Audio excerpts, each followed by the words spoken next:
சிவன் சேவடி போற்றி நேயத்தே நின்ற நிமலனடி போற்றி மாயப்பிறப்பருக்கும் மன்னனடி போற்றி சீரா பெருந்துரை நம் தேவனடி போற்றி ஆராத இன்பமருளும் மலை போற்றி.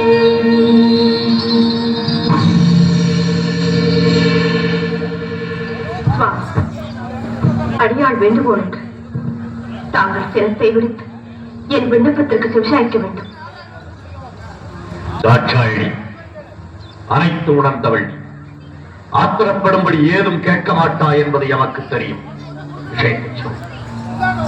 பிள்ளைகள் வளர்ந்து ஆளாகிவிட்டால் பெற்றோர்களுக்கு கட்டுப்பட்டவர்கள் தான். ஆண் பிள்ளையாக இருந்தால் அந்திய காலம் வரை பெற்றோருக்கு கட்டுப்பட்டவன்.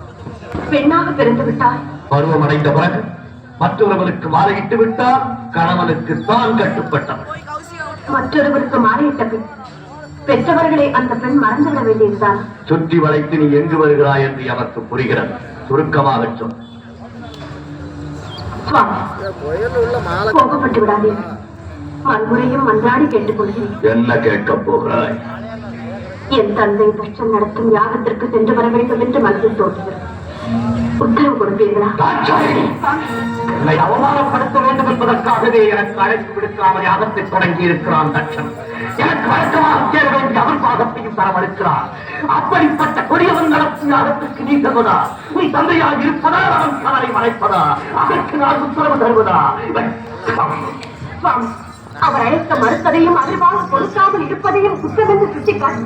உங்களையும் வரவேற்று யாகத்தையும் முடியுங்கள் என்று அறிவுரை கூறத்தான் போகிறேன். அறிவு தட்சனுக்கு ஏராளம், அதைவிட ஆணவம் ஏராளம் ஏராளம். அந்த ஆணவத்தை அகற்றி நல்லறிவு புகட்டத்தான் நான் போகிறேன். உன்னால் முடியாது. ஏன் முடியாது? அவன் அழியும் காலம் வந்து விட்டது. அதை தடுத்து நான் நிறுத்துகிறேன். நடக்காது. ஏன் நடக்காது? அவன் விதி முடிந்து விட்டது. அந்த விதியை என் வழியால் வெல்லுகிறேன். எதையே அவமானப்பட்டு திரும்ப போகிறாய்.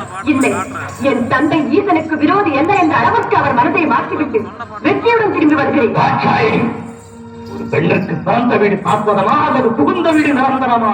இதற்கு பதில் சொல்லிவிட்டு பிறந்த வீட்டிற்கு பெருமையும் புகுந்த வீட்டிற்கு நற்பெயரும் தேடி தருவதுதான் பெண்ணின் கடமை. ஆனால் நீ கணவன் சொல்ல மீறி தந்தையை காண செல்கிறாய். என்ன செய்வது?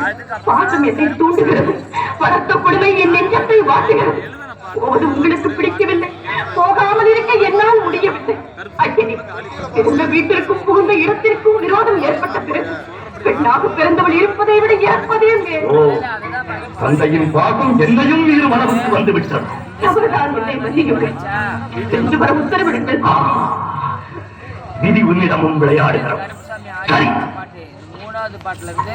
சுவாமி, போய் வா என்று சொல்லுகிறேன்.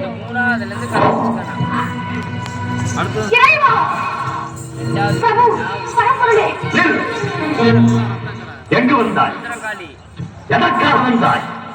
எந்த முகத்தோடு என்னை பார்க்க வந்தாய்? என்னை மன்னித்து விடுங்கள். பெண்ணுக்கு பின்பற்றி என்ற சொல்லுக்கு இலக்கணம் கண்டுவிட்டேன். பாசத்திற்காக சென்ற பலனை அனுபவித்து விட்டேன். போதும், நான் பட்டு அனைத்து மறந்து அடியாரை ஏற்றுக்கொள்ளுங்கள். உன்னை இனி நான் ஏற்றுக்கொள்வதா? யார் நீ? நான் யார் என்பதை கூடவா மறந்து விட்டீர்கள்? நினைத்தாலும் நினைவுக்கு வரவில்லை. உங்களையே சதம் என்று நம்பி வந்திருக்கும் என்னை சோதித்து விடாதீர்கள். ஏற்றுக்கொள்ளுங்கள். என் சொல்லை மீறி என் வாய்ப்படியை கடந்த போதே என் மனைவி இறந்து விட்டாள். என் பரவ எதிர் தட்சணி மகள் தாட்சாயணி தான் இப்போது வந்திருக்கிறார். இல்லை இல்லை, இன்னொரு முறை என்னை தட்சன் மகள் என்று சொல்லாதீர்கள். அவர் எனக்கு தந்தை மல்ல, நான் அவருக்கு மகள் மல்ல என்று ஊரறிய சொல்லிவிட்டு அவர் யாரும் முடியாமல் போகட்டும் என்று சமைத்து விட்டு வந்தேன். உன் காவலாளரை ஒன்று செய்யார். என்னால் ஏவப்பட்டிருக்கும் வீரபத்ரன் இந்நேரம் தட்சனை பழிவாங்கி யாகத்தையும் அழித்திருப்பார். எப்படியோ தொலையற்று, என்னை பொறுத்தவரை தவறை உணர்ந்து விட்டேன். மன்னித்தேன் என்று ஒருவார் வாக்கால் காயத்தால் முக்கால் உனக்கு மன்னிப்பே கிடையாது. போக மாட்டேன். உயிரை விட்டாலும் உங்கள் திருவடிகளில் விடுவதை தவிர இந்த இடத்தை விட்டு ஒரு கனவும் என்னால் பிரிந்திருக்க முடியாது. கிடையாது. என்னோடு சேர்ந்து வாழும் வாக்கியம் இனி உனக்கு கிடையாது. சோதித்தது போதும். இனி வேதனையை என்னால் தாழ முடியாது. ஏற்றுக்கொள்ளுங்கள். இரவை மறந்து தக்கன் மகன் என்ற பாதத்தால் தவறு செய்து விட்டாய். அதற்கு தக்க தண்டனை நீ என்னை புரிந்திருக்க வேண்டியது. தவறு செய்வது மனித இனம், மன்னிப்பது தெய்வீக குணம் என்று உலகிற்கே உபதேசம் செய்த தாங்களா இப்படி பேசுகிறீர்கள்? மன்னிக்க உன் தவறுக்கு மன்னிப்பே கிடையாது போ. அப்படி முடிவு பெற்று விடாதீர்கள். என்னை பிரிந்த தனிமையில் இருக்க வேண்டாம். உன் குறை இனி எனக்கு தேவையில்லை. உலகில் இனி நாமே தனித்து எண்ணிக் கொள்வோம். உறுதியாகத்தான் சொல்கிறீர்களா? இறுதியாகவும் சொல்லுகிறேன். எங்கே என்னை பார்த்து இனி ஒரு முறை சொல்லுங்கள். உன் முகத்தை பார்க்கவும் தயாராகின்றேன். ஈசனே, என் துணையின்றி உம்மால் ஒரு காலம் தனித்து இயங்க முடியாது என்பதை நன்றாக நினைவில் வைத்துக் கொள்ளும். சக்தி ஆணவத்தால் அழியாதே. சர்வம் சிவமயம். சப்தரிஷிகள், பூதகணங்கள் மற்றும் உங்கள் சகாக்கள் அனைவரையும் அழைத்து கேளுங்கள். சக்தி இல்லையே சிவம் இல்லை என்று தக்க பதில் கூறுவார்கள். தகாத வார்த்தைகள் பேசாதே. சிவம் தான் உலகில் சிறந்தது. இல்லை, சக்திதான் உலகில் உயர்ந்தவள். சிவம் இல்லையே சக்தி இல்லை. சக்தி இல்லையே சிவம் இல்லை.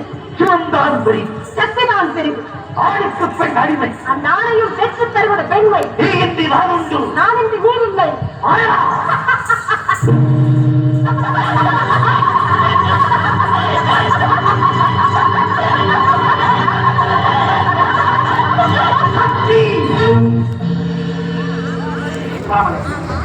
அறிந்தும் அறியாதவர்கள் எதற்காக இந்த நாடகமாகிறது? சக்தி இல்லையே சிவம் இல்லை, சிவம் இல்லையே சக்தி. இருவரும் சேர்ந்திருப்பதுதானே உலகம். நம் தனிந்து சிவசக்தி சபைகளாய் ஆட்சி